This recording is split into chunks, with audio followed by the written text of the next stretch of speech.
Welcome to Rescue Paws Stories, your go-to place for heartwarming and emotional humans and animals stories. It was one of the harshest winters Maine had seen in years. Thick layers of snow blanketed everything, and the wind howled like a chorus of forgotten ghosts through the tall pines. Jack Forrester, a 62-year-old retired wildlife ranger, had chosen a quiet, secluded cabin to live out his retirement, surrounded by the wilderness he had always loved. Solitude suited him, at least until that bitter January night when something extraordinary happened. Just after midnight, as he stoked the fire and prepared for bed, a strange scratching sound came from his front porch. He paused, ears straining. It wasn't the usual rustling of deer or the occasional bear wandering near for warmth. It was desperate, rhythmic, like a plea. Grabbing his flashlight, he opened the door, expecting trouble. But what he saw froze him in place. Two young wolves, their fur clumped with ice, eyes wide and pleading. Not aggressive, not wild in the way he'd known wolves to be, but broken and afraid. Instinct told him to back away. Wolves didn't act like this unless something was terribly wrong. But something deeper, something in their eyes, kept him rooted. Slowly, cautiously, he opened the door wider. One of the wolves took a shaky step forward, whined softly, then turned and looked behind as if urging him to follow.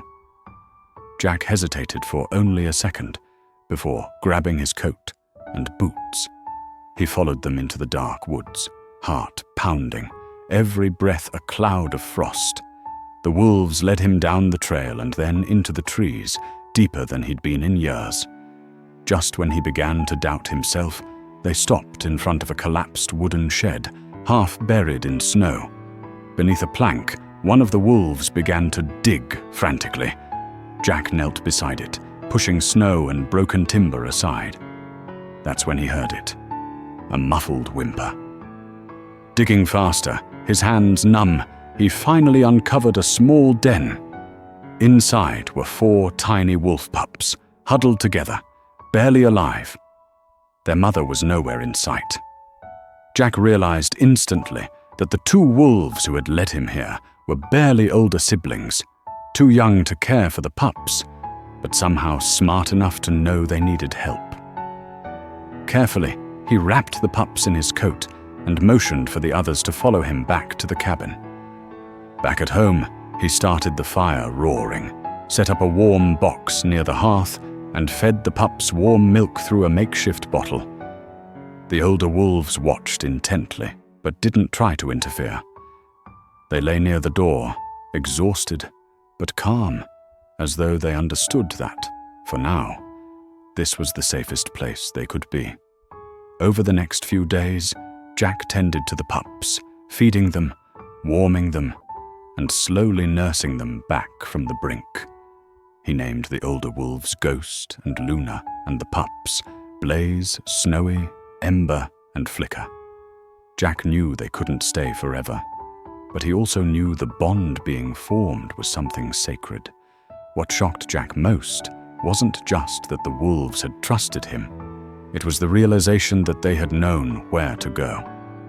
In the past year, he had rescued a wounded female wolf, Luna and Ghost's mother, and treated her until she was strong enough to return to the wild. She had watched him silently back then from the tree line as he opened the gate and let her go. He never expected to see her or her family again. But they had remembered, and in their hour of need, they had come not to beg for help for themselves, but for their family. Weeks passed. The pups grew stronger, their playful spirits lighting up the once quiet cabin. Jack, who had spent years feeling like the world had forgotten him, now felt more alive than he had in decades. But he knew, with a heavy heart, the time would come when they would have to go. On a cold but clear morning in late February, Luna and Ghost rose, nudging the pups gently toward the door. Jack followed them outside, the sun rising through the trees like a golden farewell. One by one, the wolves turned to him. Luna approached last, pressing her head gently to his hand, a gesture of eternal gratitude. Then, just like that, they vanished into the trees. Jack stood there for a long time, staring into the woods, heart aching but full. He had saved their lives, but they had saved something in him too, something he thought had died long ago. In the silence that followed, he whispered, "Thank you," knowing somewhere they heard him. That night, after the distant howls faded into the hush of the forest, Jack sat alone by the fire, lost in thought. He remembered the old saying his grandmother once told him, "The wild always remembers kindness, even when the world forgets." And in that moment, he felt something shift inside him, a stirring, a quiet knowing that life had taken a turn, that he was no longer just an old man in the woods, but a guardian of a secret bond between man and nature. Over the following months, Jack transformed. His cabin, once merely shelter, became a sanctuary. He began tending the land differently, leaving food deeper in the woods for other animals that might need it, building sheltered spots beneath thick trees where the wind couldn't bite so hard. He even carved wooden plaques, each etched with the date he first met the wolves, and hung them on a tree by the cabin, a tribute, a memory wall.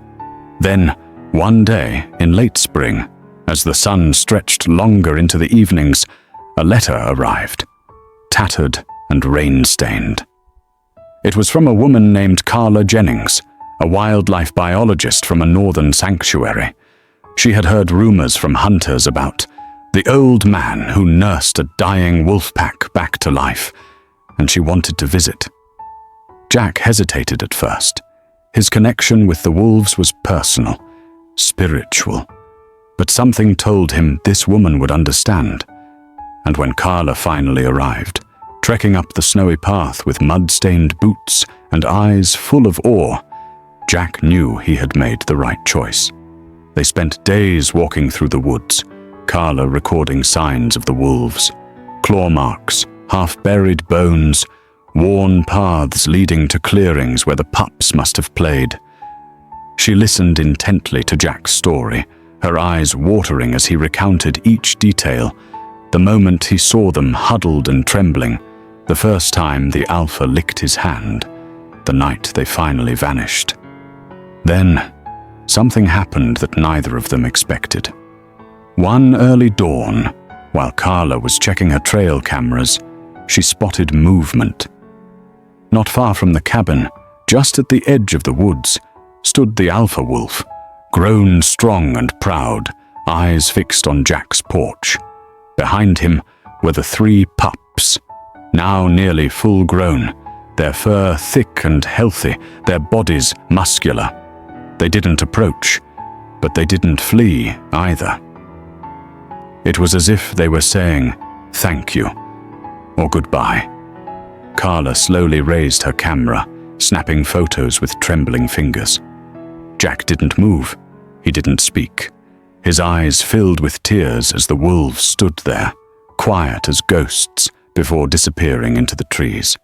The photos Carla took that morning would later go viral, used in documentaries, shared in schools, and printed on the walls of conservation centers. But Jack never cared about the fame.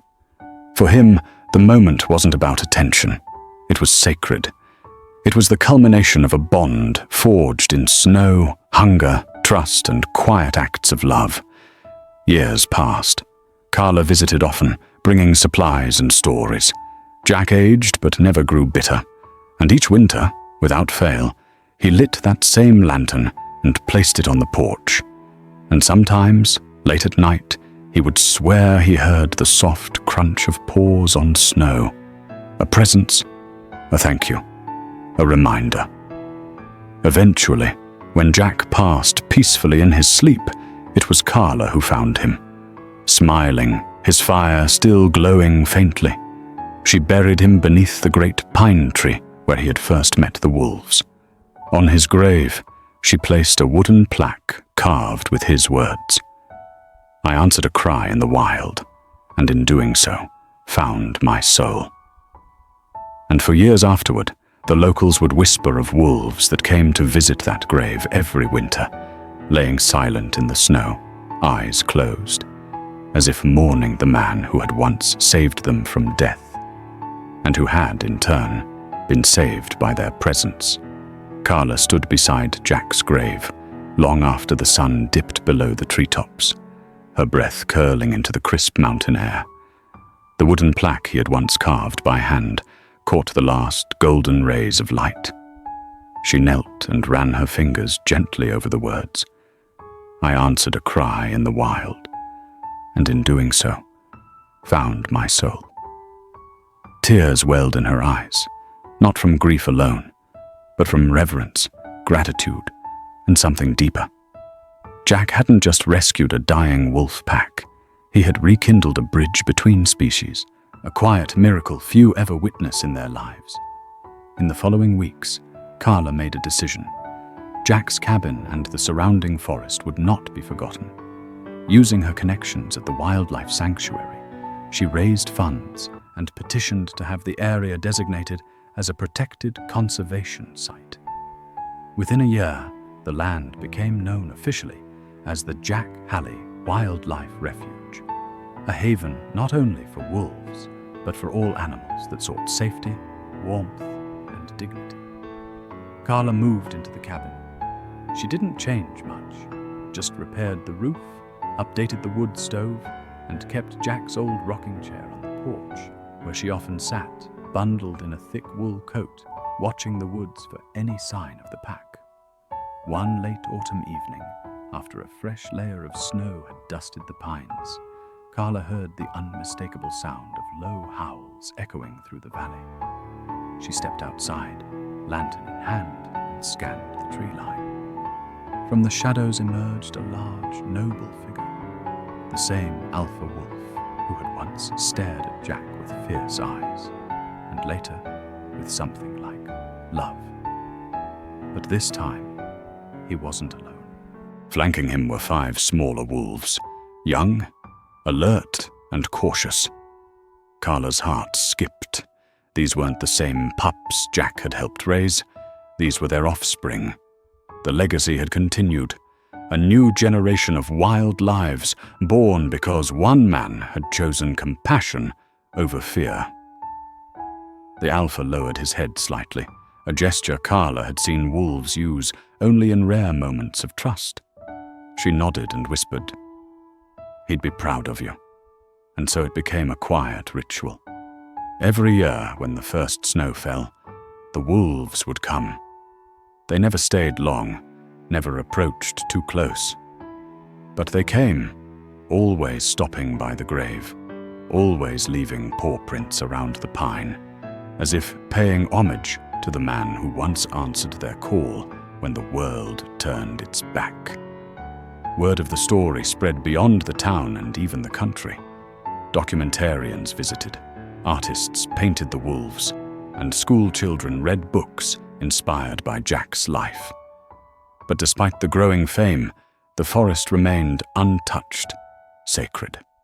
Carla grew older, and over time she trained a new generation of rangers and conservationists. Before retiring, she passed on Jack's journal to a young biologist named Evan, a quiet soul with eyes full of wonder and a heart ready to listen to the whispers of the wild. In her final letter to the sanctuary board, Carla wrote, "Jack didn't just save wolves. He reminded us that even in the loneliest corners of the world, love can bloom, loyalty can thrive, and the wild, when treated with kindness, will never forget. This place is not just about animals or trees. It's about what happens when someone chooses to care."